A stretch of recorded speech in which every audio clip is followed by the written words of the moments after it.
कंस के वध के बाद दोनों बेटियां जरासंध की दोनों बेटी कंस की पत्नी थी। अस्ति प्राप्तस्य कंसस्य महिषो वृत्रशवा मृते व्रत हरि दुखार्ते योद्धा स्मा पुत्र ग्राम। अब जब पिताजी के पास में दोनों विधवा के रूप में बेटी गई तो जरासंध ने 23 सक्षोणी सेना लेके मथुरा पे चढ़ाई कर दी। 17 बार कन्हैया ने हरा दिया जरासंध को। 18वीं बार जरासंध ने 11,000 पंडितों को बुलाया और 11,000 ब्राह्मणों को बुला के कहा, सुनो महाराज, इस बार अगर मैं जीत गया तो इतना धन दूंगा, इतना दान दूंगा कि 7 पीढ़ी बैठे बैठे खाएगी, और अगर मैं हार गया तो सबको मैं सूली पे चढ़ा दूंगा। अब 11,000 पंडित बोले, महाराज कन्हैया, आज अगर तुम जीत गए तो हम 11,000 की मौत पक्की है। भगवान बोले, चिंता मत करो, हम तुम्हें मरने नहीं देंगे। ध्यान देना सभी, बोलो जय श्री कृष्ण। कहा कि यदि ऐसा हुआ तो हम आपको मरने नहीं देंगे। बोल बांके बिहारी लाल की। एक बार जरा दोनों हाथ बढ़ाकर जय श्री कृष्ण। अरे देखना नहीं, यहाँ तो 2 ही बैठी, भगवान के तो 16,108 विवाह हुए थे। कितने विवाह हुए थे? 16,108। अब इतनी महाराज सजाने की व्यवस्था नहीं थी। हाँ, अब वो बाद में आएंगे कल। बोलो जय श्री कृष्ण। जरासंध ने 23 सक्षोणी सेना लेके चढ़ाई की। भगवान लड़ते लड़ते बोले बलराम जी से, बड़े भैया हम भाग रहे। बलराम जी बोले, क्यों भाग रहे? बोले, मन नहीं है लड़ने का। अरे हम भागेंगे तो लोग रण छोड़ कहेंगे, डर रण छोड़ के भागेंगे तो कहेंगे रण छोड़े, कमजोर है। भगवान बोले कि चित चोर कहते, चीर चोर कहते, माखन चोर कहते। अरे जब इतने चोर पीछे लगे हैं तो एक रण छोड़ और सी एक उपाधि और लग जाएगी। अब भगवान ने युद्ध करते करते करते समुद्र में छलांग लगा दी। जरासंध ने आग लगा दी। रातों रात द्वारका का निर्माण कर दिया, बना दी, और जितने यदुवंशी सो रहे थे सबको द्वारका बुला लिया। रेवत नाम के राजा, जिनकी बेटी का नाम रेवती की शादी हो गई बलराम जी के साथ। कन्हैया बोले, बड़े भैया की शादी तो हो गई, अब हमारी भी शादी होनी चाहिए। तो भैया कुंडलपुर के राजा थे जिनका नाम था भीष्मक। श्रीमद् भागवत में व्यास जी लिखते हैं, राजा सीध भीष्म को नामा विदर्भाधिपतिर महान तस्य पंच भवन पुत्र कन्या एकाच वरान। 5 बेटे थे। कितने बेटे? 5। बेटी नहीं थी। अब यदि एक बेटा हो जाता है ना किसी के घर में, कहते हैं अब दूसरा कुछ हो या ना हो कोई बात नहीं, बेटा हो गया। बेटी हो जाए, एक बेटा तो चाहिए। 2 बेटी हो जाए, अब एक बेटा तो चाहिए। 3 हो जाए, बेटा तो चाहिए। अगर एक बेटा हो जाए फिर चिंता नहीं है, कुछ ना हो। अब बेटी हो जाए, जब तक बेटा ना हो तो बड़ा महाराज, जैसे एक बात, भीष्मक बेटों के लिए तो सभी तप करते हैं, बेटियों के लिए कोई नहीं करता। सच बताना, बेटियों के लिए कोई तपस्या करता है कि मेरे घर बेटी आ जाए? करते हैं। जो बेटियों के महत्व को जानते हैं वो करते हैं। जो बेटियों कन्यादान के महत्व को जानते हैं ना, वो बेटियों के लिए विनती करते हैं, प्रार्थना करते हैं। जिनको ये पता है कि कन्यादान का क्या महत्व। अच्छा, जितनी माता बहनें बैठी हो, भैया बैठे, चाहे 100 यज्ञ कर लीजिए, चाहे एक बेटी का कन्यादान कर दीजिए। हमारे माता जी बैठी है, नप्रभा पड़ेरिया जी, आप सभी माताओं से एक निवेदन है, अपनी बेटी का कन्यादान तो सभी करते हैं, सही है कि नहीं? करते ही हैं सब। अपनी बेटी का कन्यादान, अपनी बेटी की शादी जब करते हैं ना माता पिता, अरे घर मकान तो छोड़ो, अगर खुद भी बिकना पड़ जाए ना तो माँ बाप अपने आप को भी बेच दे। सही बात है कि नहीं? अपनी बेटी के विवाह में तो घर मकान बेच देते हैं, बेटी का विवाह करते हैं, फल मिलता है। लेकिन मैं निवेदन करना चाहूंगी कि अगर कोई अनाथ बेटी हो, जिसके माँ बाप मर गए हों, ऐसी कोई बेटी अगर आपको दिख जाए कि जिसके माता पिता नहीं है, माता पिता मर गए हैं, कोई सहारा नहीं है, ऐसी असहाय बेसहारा अनाथ बेटी का जो कन्यादान करता है ना, तो उससे बड़ा पुण्य संसार में कोई नहीं। अगर कोई बेटी अंधी हो, दिखाई ना देता हो, हाथ पैरों से लाचार हो, ऐसी अपंग, दिव्यांग, ऐसी असहाय, अनाथ बेटियों का जो विवाह कराता है, कन्यादान करता है, उससे बड़ा पुण्य संसार में कोई नहीं है महाराज। आजकल आप बेटियों की शादी होती है, अब शादियों का सीजन आएगा, आप लोग ध्यान देना जितने भी हैं, बेटी का पिता, कन्या का पिता, लड़की का पिता पूरी शादी में लड़के वालों के सामने, बारातियों के सामने हाथ जोड़ के बेचारा सर झुका के ऐसे खड़ा रहता है जैसे बेटी का पिता बनकर इसने कोई बहुत बड़ा अपराध कर दिया हो, कोई बहुत बड़ा पाप कर दिया हो। और लड़के वाले ऐसा सीना तान के खड़े रहते हैं जैसे लड़के का पिता बनकर कोई किला फतेह कर लिया हो, कोई जंग जीत ली हो। है अलमारी, कूलर, फ्रिज रखने के लिए कमरा नहीं है, और फिर भी कहते हैं कि मेरा बेटा सस्ते में चला गया, जैसे बेटा नहीं कोई गाड़ी घोड़ा रखा हो बेचने के लिए, सस्ते में चला गया, ये कहते सस्ते में चला गया। जैसे शादी नहीं कोई गाड़ी घोड़ा रखा हो बेचने के लिए। अच्छा एक बात बताओ, इंसान को सबसे प्यारी चीज क्या होती है? जान। क्या होती है? और जान से प्यारी प्यारी चीज क्या होती है? आन, इज्जत। और घर की इज्जत कौन होती है? बेटी।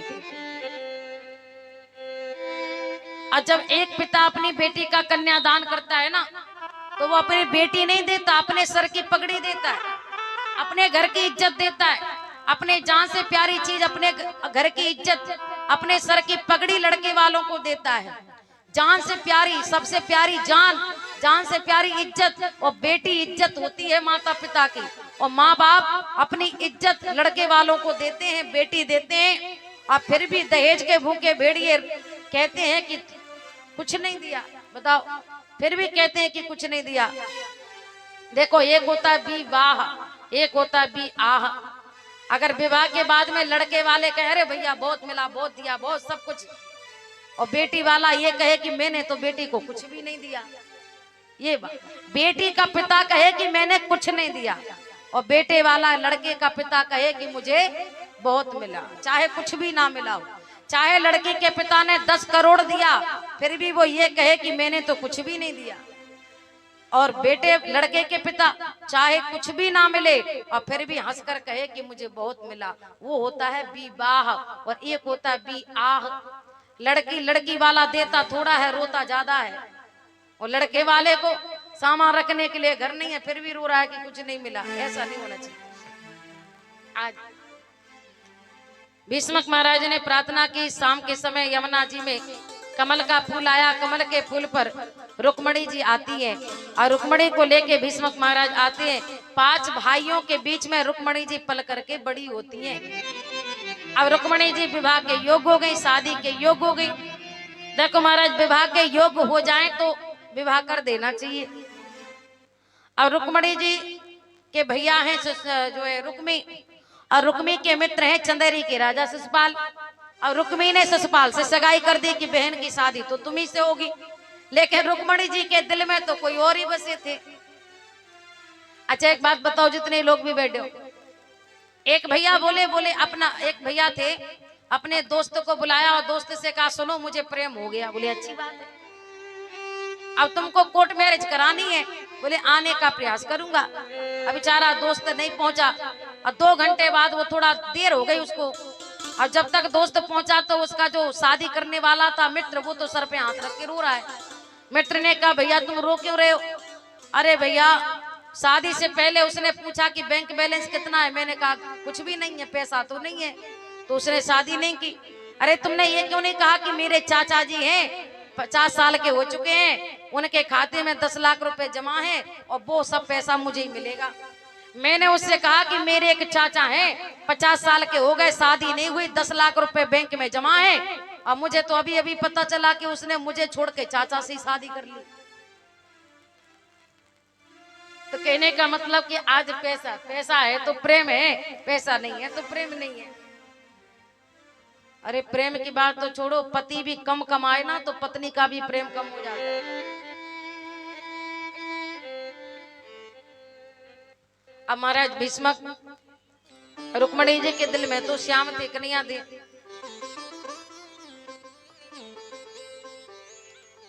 अब रुक्मणी जी के विवाह की चर्चा चली ना, तो रुक्मणी स्वयंवर का आरंभ हुआ। उधर रुक्मणी जी को पता चला कि मेरा विवाह रुक्मी से तय कर दिया, जो है शिशुपाल से। और रुक्मी ने कहा कि देखो बहन रुक्मणी, ये स्वयंवर तो दिखाने के लिए है, और स्वयंवर में शिशुपाल के गले में ही माला डालनी है, मैंने जुबान दे दी है। अब रुक्मणी जी भैया से तो कुछ ना बोली, भाभी को बुलाया, और ननद भाभी में थोड़ा सा हंसी मजाक तो चलता ही है।